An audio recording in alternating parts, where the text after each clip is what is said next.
तर बहुतेक जण विचारताय की आपण आत्ताच्या वेळेला म्हणजे जे आपलं मार्केट चालू आहे बुलिश मार्केट, आपण एखाद्या स्मॉल कॅप किंवा मिड कॅपचे स्टॉक जे असतात त्यांच्यामध्ये गुंतवणूक केली पाहिजे का, किंवा त्यांच्यामध्ये स्विंग ट्रेडिंग केली पाहिजे का? म्हणजे ब्रॉडर मार्केट बघा आपलं बुलिश आहे.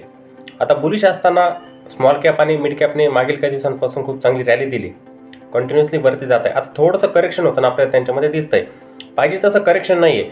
जेव्हा हे करेक्शन मोठं होत असतं मार्केट थांबत नसतं, कंटिन्युअसली खाली येत असतं. ठीक आहे, कोणत्याही स्टॉकमध्ये बाईंग करताना त्याच्या लेवल बघायचे असतात. लेवल बघून त्यांच्यामध्ये गुंतवणूक करत चला किंवा स्विंग ट्रेडिंग करत चला.